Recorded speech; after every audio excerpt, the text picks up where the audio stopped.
ಅದಕ್ಕಿಂತ ಮೊದಲು ಇಲ್ಲಿನ ಮುಖಂಡರಲ್ಲಿ ಚರ್ಚಿಸಿ ನಿರ್ಧಾರ ಕೈಗೊಂಡು ಅದನ್ನು ಮಾಡ್ತೀನಿ ಅಂತ ಹೇಳಿದಂತಹ ಎಸ್ ವೈ ಶಾಂಬಯ್ಯ ನಾವು ಜೈ ಭೀಮ್ ಕ್ರಿಕೆಟ್ ಟೂರ್ನಮೆಂಟ್ನ ಪರವಾಗಿ ಮುಳಬಾಗಿಲು ತಾಲೂಕಿನ ಎಲ್ಲ ಕ್ರೀಡಾಭಿಮಾನಿಗಳ ಪರವಾಗಿ ನಾವು ಅನಂತ ಧನ್ಯವಾದಗಳನ್ನ ಅರ್ಪಿಸ್ತಿದ್ದೀವಿ. ಜೈ ಭೀಮ್. ಈಗ ವೇದಿಕೆ ಮೇಲೆ ಆಸೀನರಾಗಿರುವಂತಹ ಎಲ್ಲ ಮುಖಂಡರಿಗೂ ಕಿರು ಸನ್ಮಾನ ಕಾರ್ಯಕ್ರಮ ದಯವಿಟ್ಟು ಸಹಕರಿಸಬೇಕಾಗಿ ವಿನಂತಿ. ಒಳ್ಳೆ ಕಾರ್ಯಕ್ರಮ ಇದು.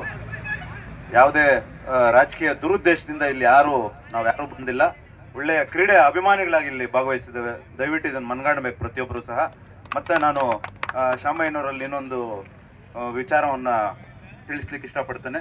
ಒಂದು ನ್ಯಾಷನಲ್ ಲೆವೆಲ್ ಕಬಡ್ಡಿ ಮತ್ತು ವಾಲಿಬಾಲ್ ಇವೆರಡನ್ನೂ ನಮ್ಮ ತಾಲೂಕಿನಲ್ಲಿ ನೀವು ಆಯೋಜನೆ ಮಾಡಬೇಕು ಅಂತೇಳಿ ನಾನು ನಮ್ಮಲ್ಲಿ ಈಗ ಸಾಧ್ಯ ಆದರೆ ಈಗ ಅನೌನ್ಸ್ ಮಾಡಿ ಶುಭಾಶಯ ಕೊಡ್ತೇನೆ. ಅದೇ ರೀತಿ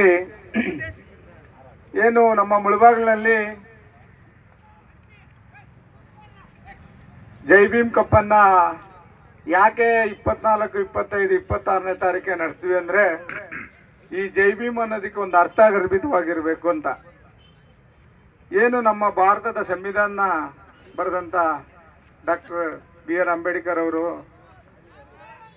ದೇಶ ವಿದೇಶಗಳಲ್ಲೆಲ್ಲ ಸುತ್ತಿ ಎಲ್ಲ ದೇಶಗಳ ಒಂದು ಪ್ರಜಾಪ್ರಭುತ್ವವನ್ನ ಅಧ್ಯಯನ ಮಾಡಿ ನಮ್ಮ ಭಾರತ ದೇಶದ ಒಂದು ಸಂವಿಧಾನವನ್ನ ಬರೆದುಕೊಟ್ಟಂತ ಮಹಾನ್ ವ್ಯಕ್ತಿ ಡಾಕ್ಟರ್ BR ಅಂಬೇಡ್ಕರ್ ಅವರು.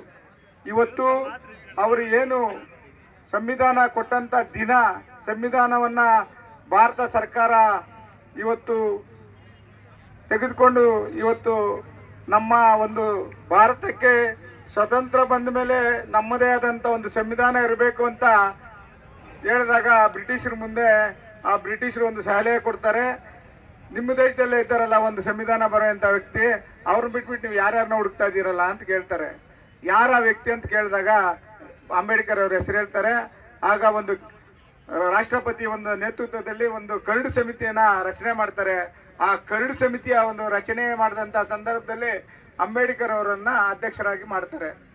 ಆ ಅಂಬೇಡ್ಕರ್ ಅವರ ಅಧ್ಯಕ್ಷರಾದ ಆ ಕರಡು ಸಮಿತಿಯ ಅಧ್ಯಕ್ಷರಾದ ಮೇಲೆ ದೇಶ ವಿದೇಶಗಳಲ್ಲೆಲ್ಲ ಸುತ್ತಿ ಎಲ್ಲ ದೇಶದ ಎಲ್ಲ ಒಂದು USA ಇರ್ಬೋದು, ಇದು ಇಂಗ್ಲೆಂಡ್ ಇರ್ಬೋದು, ಚೈನಾ ಇರ್ಬೋದು, ರಷ್ಯಾ ಇರ್ಬೋದು, ಫ್ರಾನ್ಸ್ ಇರ್ಬೋದು, ಇಟಲಿ ಇರ್ಬೋದು, ಎಲ್ಲ ದೇಶಗಳನ್ನ ಸುತ್ತಿ ಆ ದೇಶದ ಒಂದು ಸಂವಿಧಾನವನ್ನ ಅಧ್ಯಯನ ಮಾಡಿ ಈ ಭಾರತ ಸಂವಿಧಾನವನ್ನ ಬರೆದಂತ ಅಂಬೇಡ್ಕರ್ ಅವರು ಈ ಸಂವಿಧಾನದಲ್ಲಿ ಏನು ಈ ಫಂಡಮೆಂಟಲ್ ರೈಟ್ಸ್ ಇದೆ ಅದನ್ನ ಸರ್ವಧರ್ಮ ಸಮಾನತೆಯಿಂದ ಕಾಣಿ ಈ ಸಂವಿಧಾನವನ್ನು ರಚನೆ ಮಾಡಿದ್ದಾರೆ.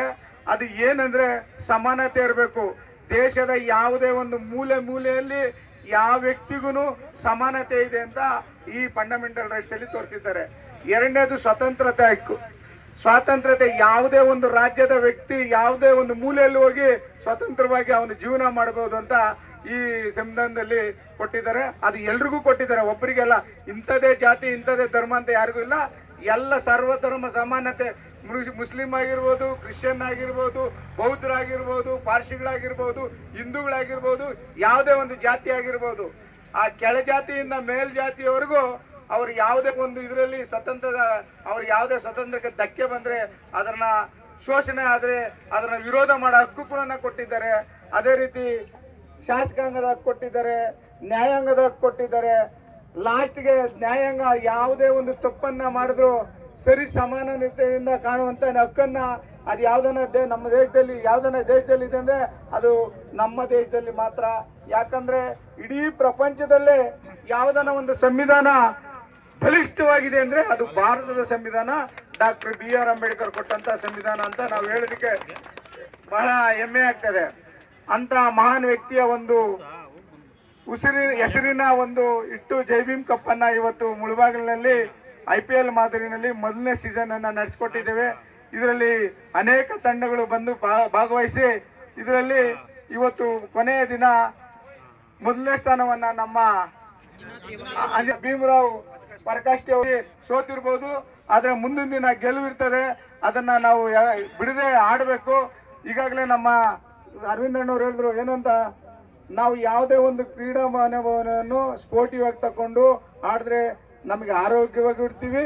ನಮಗೆ ಒಂದು ಆರೋಗ್ಯ ಇಲ್ಲ ಅಂದ್ರೆ ಏನು ಭಾಗ್ಯ ಅದನ್ನು ವೇಸ್ಟ್. ಅದು ಅದಕ್ಕೆ ಹೇಳೋದು ಆರೋಗ್ಯವೇ ಮಹಾಭಾಗ್ಯ ಅಂತ.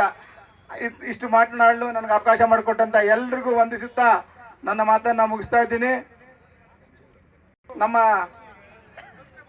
ನಮ್ಮ ಅರವಿಂದ್ ಅಣ್ಣವ್ರು ಹೇಳ್ದಂಗೆ ಮುಂದಿನ ದಿನ ನಮ್ಮ ಮುಳಬಾಗಿಲಲ್ಲಿ ಒಂದು ಅಂತಾರಾಷ್ಟ್ರೀಯ ಮಟ್ಟದ ಒಂದು ಕಬಡ್ಡಿಯನ್ನ ಪ್ರೋ ಕಬಡ್ಡಿ ಮಾದರಿಯಲ್ಲಿ ನಡೆಸಬೇಕು ಅಂತ ಹೇಳಿದ್ದಾರೆ. ಖಂಡಿತವಾಗ್ಲೂ ನ್ಯಾಷನಲ್ ಲೆವೆಲ್ ಕಬಡ್ಡಿಯನ್ನ ನಾವು ಇಲ್ಲಿ ನಡೆಸೋದಕ್ಕೆ ಪ್ರೋ ಕಬಡ್ಡಿ ಮಾದರಿನಲ್ಲಿ ಪೆಟ್ಲೈಟು ಮತ್ತೆ ಮ್ಯಾಟ್ ಹಾಕಿ ಮಾಡಿಸ್ತೀವಿ.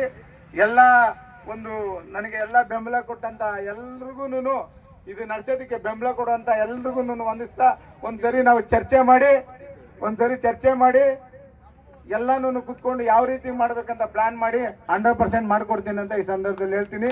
ಅದೇ ರೀತಿ ನ್ಯಾಷನಲ್ ಲೆವೆಲ್ ಕಬಡ್ಡಿ ಅದು ವಾಲಿಬಾಲ್ ಆಗಿರ್ಬೋದು, ಇಲ್ಲ ಸ್ಟೇಟ್ ಲೆವೆಲ್ ವಾಲಿಬಾಲ್ ಆಗಿರ್ಬೋದು, ಅದನ್ನು ಒಂದ್ಸರಿ ಮಾಡಿಸ್ತೀವಿ ಅಂತ ಈ ಸಂದರ್ಭದಲ್ಲಿ ಹೇಳೋದಕ್ಕೆ ಇಷ್ಟಪಡ್ತಾ ಇದ್ದೀನಿ. ನನಗೆ ಈ ಒಂದು ಮಾತನಾಡಲು ಅವಕಾಶ ಮಾಡಿಕೊಟ್ಟಂತ ಎಲ್ಲ ನಮ್ಮ ಮುಳಬಾಗಿಲು ಜನತೆಗೂ ಹಾಗೂ ನಮ್ಮ ವೇದಿಕೆ ಮೇಲೆ ಇರ್ತಕ್ಕಂಥ ಎಲ್ಲ ನಾಯಕರಿಗೂ ವಂದಿಸುತ್ತಾ ನನ್ನ ಮಾತನ್ನ ಮುಗಿಸ್ತಾ ಇದ್ದೀನಿ. ಜೈ ಹಿಂದ್, ಜೈ ಭಾರತ್ ಮಾತಾ.